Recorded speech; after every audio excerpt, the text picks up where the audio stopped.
Attack చేయడానికి రావడం జరిగింది. ఆ అటాక్ చేస్తూ ఉన్న సందర్భంలో ఉన్న వీడియో ఇది. పోలీసులు అక్కడ ఉండి, అతని పేరు ఇక్కడ ఉన్నారు భాష అనే అతను, ఇంకెవరో,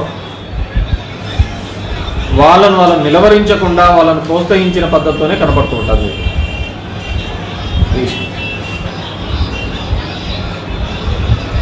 ఆ యూటర్న్ తీసుకునే క్రమంలో అసలు ఎవడన్నా కానీ యూటర్న్ తీసుకోలేదు అన్నప్పుడు హారం కొడితే దానిలోకి ఆ బస్సు పోయిన తర్వాత క్రమేణా క్లియర్ చేస్తారు. దానిలోకి రప్చర్ చేయాల్సింది ఏందో లేదు. అంతమంది సడన్గా అక్కడ ఎలా ఎందుకు గుమిగూడారో కూడా తెలియదు. సరే, వాట్ ఎవర్ ది. సో ఇది జరిగినది. మా డ్రైవర్ మీదకి ఏ విధంగా వస్తున్నారు, నేను ఆ బండ్లో లేను. నేను ఆ ఎట్టిగా బండ్లో నేను ఆల్రెడీ ములాఖాత్ తీసుకొని లోపలికి వెళ్ళాను. నాకు లోపల ఉన్నాను కాబట్టి బయట ఏం జరుగుతుందో తెలియదు. తర్వాత నాకు వీడియో క్లిప్పింగ్స్ మిగతా వాళ్ళందరూ విలేకరులు వీళ్ళందరూ పెట్టిన దాన్ని బట్టి కనపడింది. ఇది అయిపోయిందా? సో ఇది ఈ విధంగా సుమారు 100 మంది ఈ విధంగా ఆయన మీద, మా డ్రైవర్ రామాంజీ మీద పడి హత్యా ప్రయత్నం చేయాలనే ఒక తపనతో చేసినప్పుడు, అతని మీద హత్యా ప్రయత్నం చేసినప్పుడు 100 మంది ఆయన బండి మీద వెహికల్ పెట్టినప్పుడు ముందరికి ఒక వ్యక్తి ఎక్కి దాన్ని బద్దలు కొట్టాలనే ప్రయత్నం చేస్తూ అతని మీదకి దాడికి ప్రయత్నించినప్పుడు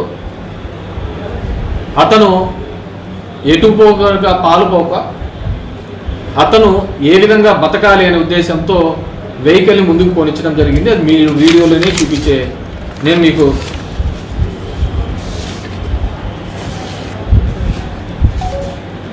వీడియోలోనే మీకు క్లియర్గా చూపించిన. అతని మీద ఎంతమంది పన్నారు, అంతకుముందు అతని మీద దాడికి ఏ విధంగా ప్రయత్నం చేసినారు, బండి మీదకి ఎక్కి ప్రాణాలు కాపాడుకోవాలనే ఉద్దేశంతో మా డ్రైవరు అక్కడి నుంచి వెళ్ళిపోయే పరిస్థితి చూసినారు. దాంట్లో దాని మీద ఎక్కి అతని మీద దాడి చేయాలనుకున్న వ్యక్తి కింద పడడం జరిగింది. సో అక్కడ ఎందుకు అంతమంది ఉన్నారో ఏమో, అసలు ఎందుకు ఏ విధంగా గుమ్ముకున్నారు. మేమంతా 5-6 మంది ఉంటాం. హార్డ్గా చూస్తే 5-6 మంది ఉన్నాం, అంతకుమించి ఏమీ ఎక్కువ లేరు. మేము లోపలికి వెళ్ళిపోయినాం, సబ్ జైల్లో ఉన్నాం, ములాఖాత్లో అక్కడ మాట్లాడుతున్నాం. దాని తర్వాత అక్కడ ఉన్న మా వాళ్ళలో ఇతను మా సాక్షి విలేకరి రమేష్, అందరికీ తెలిసినదే, మీ మిత్రుడు, మీతో పాటి తిరిగేవాడు, మీతో పాటి తినేవాడు, తిరిగేవాడు, తిల్లాడేవాడు. ఇతనంటే తెలియదు. ఇతని మీదికి సామూహికంగా 6 మంది వచ్చి లాఠీలు తీసుకొని, పోలీస్ చేతిలోంచి లాఠీలు తీసుకొని 6 మంది వచ్చి ఒక విలేకరి మీద దాడి చేయడం జరిగింది. ఆయన ఏమి వేరేది ఏంది చేయలేదు. అక్కడ జరుగుతున్న సంఘటనా ప్రాంతాన్ని మొత్తం రికార్డింగ్ చేస్తున్నారు. సంఘటనా ప్రాంతాన్ని మొత్తం రికార్డ్ చేస్తున్నాడు. దానికి రికార్డ్ చేసుకుంటే అతని దగ్గర ఫోన్ గుంజుకోవడం జరిగింది, ఆ ఫోన్ పగలగొట్టుకోవడం జరిగింది. ఆ ఫోన్ ఇంకా ఇప్పటికీ అతని చేతికి అందించలేదు. రమేష్ అని మీ అందరికీ తెలిసినదే, తెలుసా తెల్లా? తెలుసు. ఎందుకంటే మనమన్నీ అమర్నాథ్ రెడ్డి అని ఇతను స్టూడెంట్ లీడరు. 2012లో 16లో డిసెంబర్ శబరిమలకి వెళ్తూ యాక్సిడెంట్ అయ్యి, శబరిమలకి వెళ్ళి యాక్సిడెంట్ అయ్యి ఇతనితో పాటు నరసింహారెడ్డి అనే ఒక పిల్లోని కూడా మేము అప్పుడు కోల్పోవడం జరిగింది, రేగట్పల్లి పిల్లోనికి. ఇతను ఆ రోజు వెన్నెంక కూడా మొత్తం డ్యామేజ్ కావడం జరిగింది. ఈరోజు చూడండి ఏ విధంగా బాధినారు. తిరుగు ఏ విధంగా అయితే నీ బాధినారు. ఇదంతా కొట్టినది. ఇది అప్పుడు జరిగిన యాక్సిడెంట్లో ఇతను వెన్నెంక జరిగినది. ఇతను నడవలేని పరిస్థితి. ఎవరిని అడిగినా చెప్తారు ఇక్కడ నుంచి 4 అడుగులు కూడా వేయడు. ఇతన్ని 10 మంది గుంపేసుకొని కొట్టడం జరిగింది. ఒక వికలాంగుడి హ్యాండిక్యాప్ పెన్షన్ వస్తుందా చెయ్యి. ఆ రోజు త్రుటిలో ప్రాణాలతో తప్పించుకున్నట్టు కూడా నడవలేడు వికలాంగుడు. ఇతన్ని కూడా కుప్పేసి అందరూ కలిసి కొట్టడం జరిగింది. ఇతను నేను ఆయన చూసిన వీడియో ఎక్కడ ఉన్నాడు, పెట్రోల్ బంక్ పక్కన లోపల దూరుకునే కూడా ఇది పెట్టలే.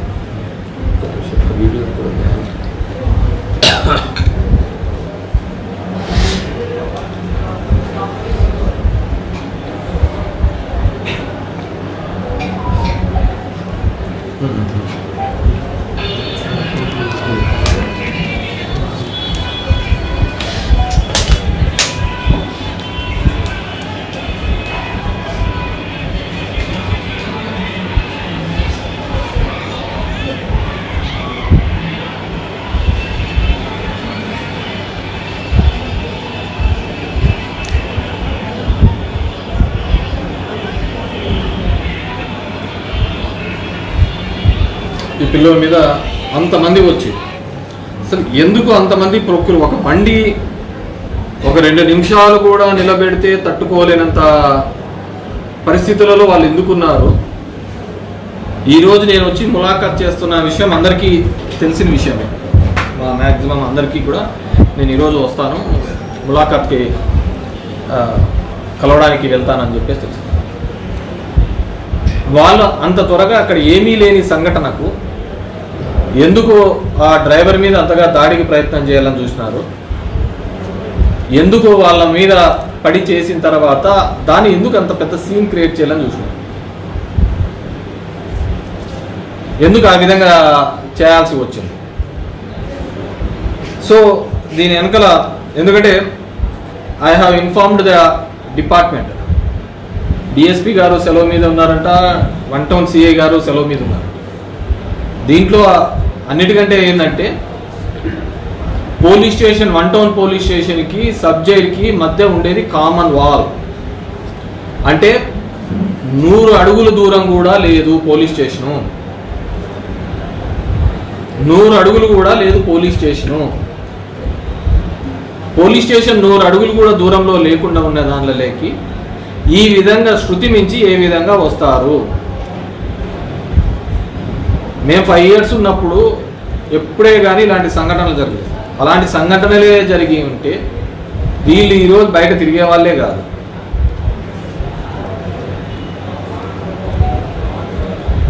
మనం ఏదైనా కానీ మంచి చేస్తే ఆ మంచి మళ్ళీ తిరిగి మనకు వస్తుందనే ఆలోచనతోనే పోయినంత. ఇలా షార్ట్ టర్మ్ పాలిటిక్స్ ఎప్పుడే కానీ చేయలేదు. 100 అడుగుల దూరంలో ఉన్నా కానీ అక్కడ దగ్గర ఒక 2-3 hours ఈ విధంగా జరిగితే 2 hours జరిగినా కానీ ఎందుకు ఇమ్మీడియట్గా పక్కన ఉన్న దానిలో స్టేషన్ నుంచి మేము రాలేకపోయినా. డిస్టిక్ హెడ్ క్వార్టర్స్ రావాలంటే 35 kilometers 40 minutesలో మొత్తం అంతా బెటాలియన్ రావచ్చు. అసలు పోలీసులు లాఠీ తీసుకొని ఏ విధంగా కొడుతున్నారు వాళ్ళను. ఒక విలేకరి చెప్తున్నాడు, వాళ్ళకు అసలుకు బండిలోకి 2 నిమిషాలు కూడా అవతల బస్సు వస్తుంది కాబట్టి దాంట్లో, ఎందుకంటే ముందే ఆడ విలేకరులు కూడా ఉన్నారు, బస్సు వస్తుంది కాబట్టి ఆడ నిలబెట్టడం, దానికి కూడా తట్టుకోలేరా, దానికి కూడా తట్టుకోలేరా. సో ఈ విధంగా వారి మీద దాడి చేయడం జరిగింది. కొంతమంది చూసినాం, జనసేన వాళ్ళు ప్రెస్ మీట్ పెట్టి బహిష్కరించాలని. డెఫినెట్గా అది ఎప్పుడో నిన్ను ఊరంతా ఇడిచిపెట్టి 2004లో ఎక్కడో దాక్కుంటే మా చిన్నాయనను వాళ్ళను పట్టుకొని నేనేదో ఊర్లో వచ్చి బతుకుంటానంటే ఫ్యాక్షన్ అనేది ఇక్కడ గ్రామాలలో ఉండకూడదు, అది మంచి సంస్కృతి కాదు, జరిగిపోయిన తరాలలో మళ్ళీ మనల్ని ఆ విధమైన భావంతో ఉండకూడదు అనే ఉద్దేశంతో వాళ్ళని తీసుకొని రావడం, వాళ్ళని బహిష్కరించారు. ఖచ్చితంగా టైం వస్తుంది. ఐఎమ్ గుడ్ ఇన్ మ్యాథమెటిక్స్, లెక్కల్లో నేను ప్రతిసారి ఎప్పుడు కూడా 90కి తగ్గలేదు. నాకు టైం ఎక్కువ దూరం ఉండదు. ఆ టైం ప్రకారం నా లెక్కలన్నీ కూడా సరి చేస్తా. ఇప్పుడు జరిగిన ఏ లెక్కాసారాలు ఉన్నాయో ప్రతి లెక్కాసారాను తెలియజేస్తా. కొత్త వాళ్ళు వస్తుంటారు, పోతుంటా అంటారు. కానీ డెఫినెట్గా ఇంతకుముందు చెప్పిన విధంగా మా లీడర్స్కి, మా కార్యకర్తల ముందు క్షమించాలని కోరుతున్నాను. ఈ 15 సంవత్సరాలుగా ఎక్కడే కానీ ఇంకా ఎందుకు ఆ భూతాల చుట్టూ తిరుగుతారు, ఆ గొడవల చుట్టూ అని చెప్పేసి వాళ్ళని చాలా కట్టడి చేయడం జరిగింది. మాటలు జోరైనాయి, చేతులు జోరైనాయి.